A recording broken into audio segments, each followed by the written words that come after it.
pinaka-importante talaga yung kalusugan ng ibon eh. Diyan magsisimula lahat. Kailangan healthy talaga ang kalapate. Hindi lang naman tayo nagtuturo sa kalapate eh. Sila rin nagtuturo sa atin.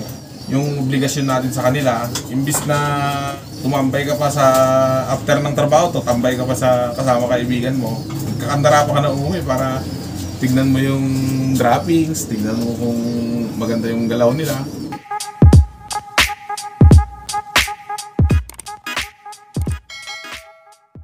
Welcome po sa Flyers Love ko. Tara. Ayun oh. Quality. Ito yung bago na aming sinusubukan, yung colony. Tignan natin kung anong maging resulta. Ilang pairing to, sir? 16 pairs to. 16 pairs. Tignan natin kung... Nagpares-pares na lahat, sir. Sila-sila na lang. Bali, ang kanyan, lahat ng hen may common na line sila. Lahat ng kak may common line din. Pinakawalan lang namin yan. Bahala sila mag-pairing.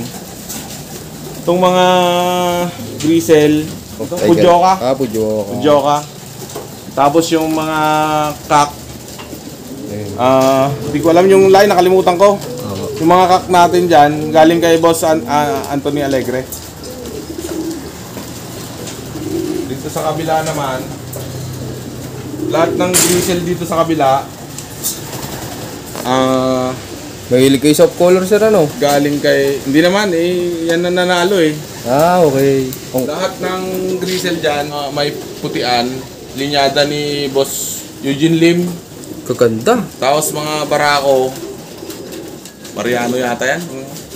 Ay hindi, halo na. Halo May lang. Mariano, may Pujoka.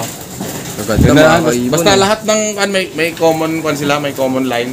Actually ito dati kong stock bird, pack sa kahen. Sa taas yung flyers ko. Hindi ba iiwasan pagkagaling ng karera, yung iba may sakit na dala. Siyempre yung ipot tagos-tagos dito. Nahahawa yung stock. Ang hirap maggamot. Kaya iniwalay ko na lang sa kabila. Ba't may na-experience kayo, sir, na may nagkasakit na stock bird nyo? Nung unang sali ko sa MM, yung preparation namin, training, nagkaroon ng hindi ko malaman na sakit yun eh. Basta namamatay na lang. Nadamay pati yung mga breeder, kahit yung may pair. Sabi nila, malakas ang immune system pagka sinusubuan. Kaso lang, namatay rin yung iba. Para maiwasan na yung ganon, per advice naman ng vet. Si Doc AJ Ferre pa lang natin dito, regular na bumibisita sa atin, tumutulong sa maintenance para sa sistema ng lock natin, sa medication, sa supplement, tapos sa feeding. Siya pong nag-a-assist sa atin. Ayos. Itong maganda kay sir, may mga nag-guide sa kanya. Magkaibigan tayo para dito po yung yung Flyers Love ko. Ito, nasa pinakang taas. Ito yung mga pang-south natin sa MMFC.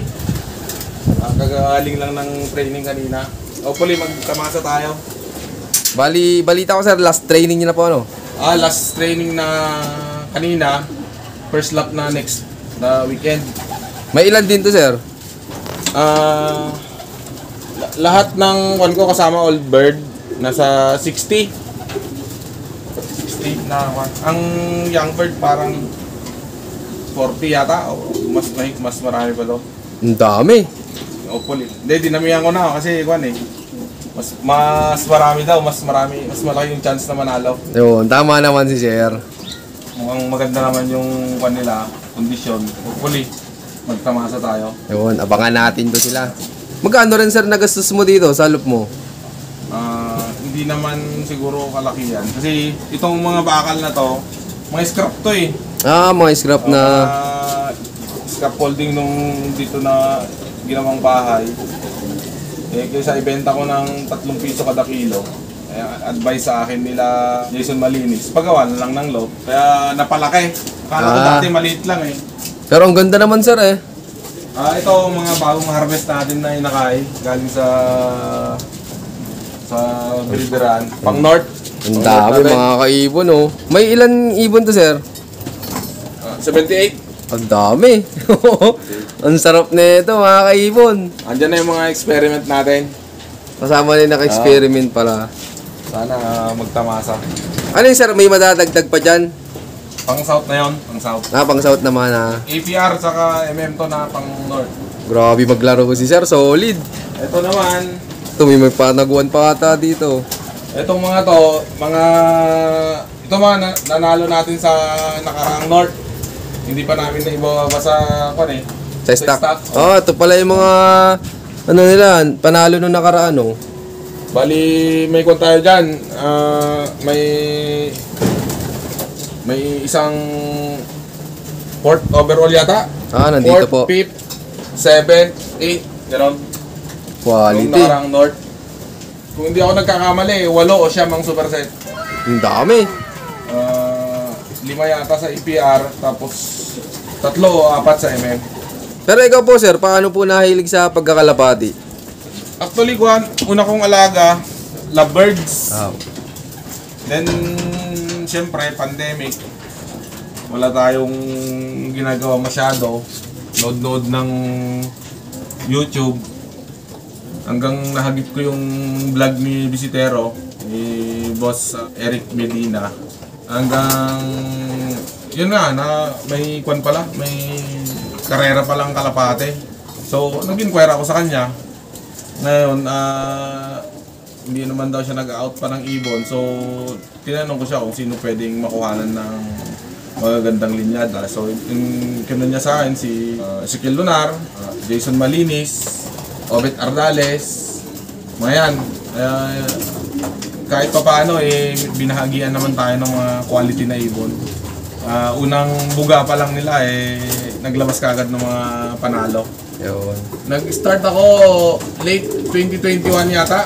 O tama, late 2021 kasi mga singsing ko unang na-acquire ko na singsing para sa breeding ko ay south ng 2021. Nakilala ko na sila Jason Jacinto, sila Pecto. Sumasama ako sa loading sa Capcom. Nagpa-member ako. Nainggit ako. Sinali ko yung mga naka-young bird ko ng south sa karera sa north. Tinatawanan ako nila Pecto noon, mga bata pa yung ibon. Pero kung maganda naman kasi hindi man ako nag-superset nung pinakaunang race ko sa north. Kahit pa paano, nanalo rin ng mga puling-puling, mga ganyan, tag team. Tapos yung official na sinalihan ko na race sa south, hindi ko lang sure kung ilan yung superset ko. Tapos yun, yung pinakaunang achievement namin, yung 4th overall ng Upcolor sa APR. Ayos mga kaibon, maganda yung simula ni sir sa South. Nakapagpa-champion agad.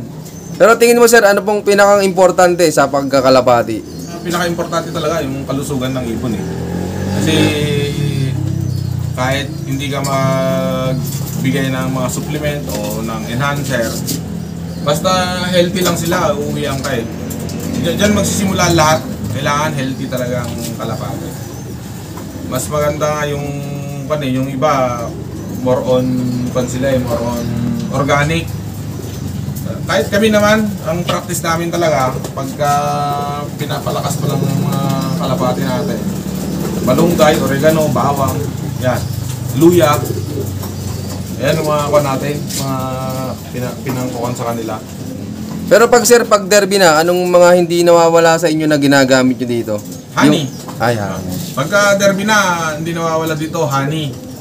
Honey, pang-recover, yung mga BS, mga yan. Cleansing, pills, yan. Hindi kami masyadong nagbibigay ng enhancer.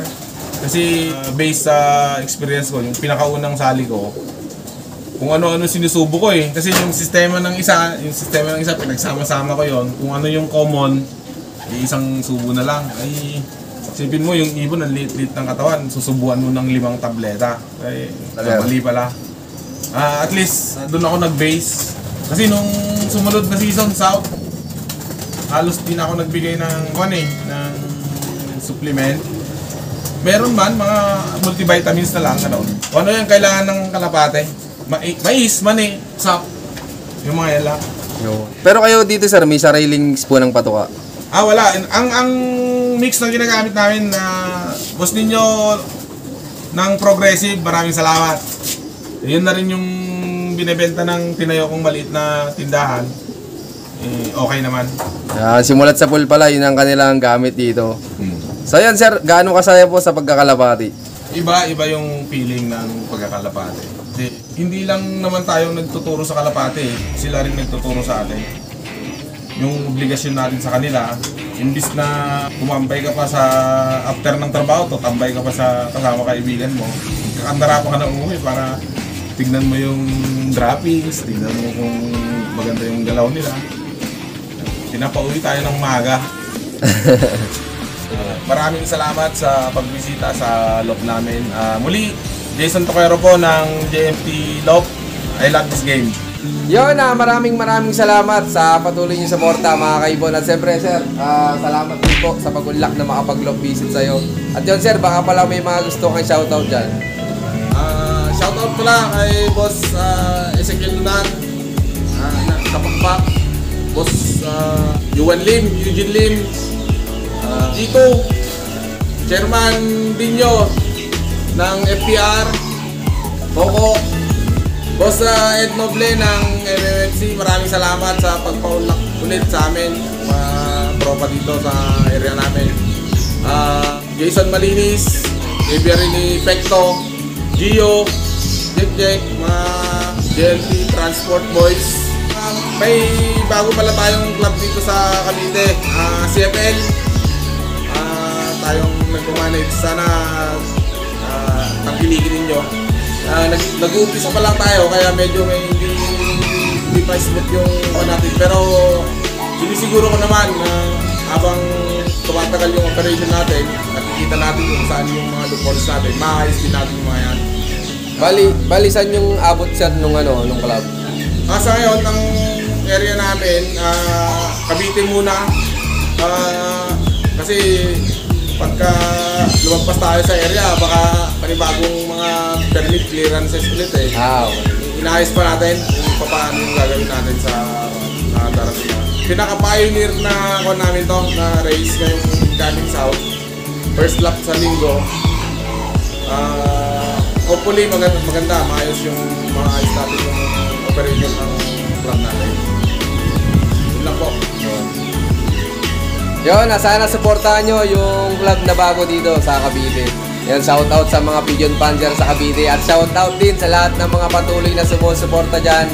At abangan nyo pa yung mga susunod kong follow-up visits. So yun, keep watching and God bless you all. Thank you.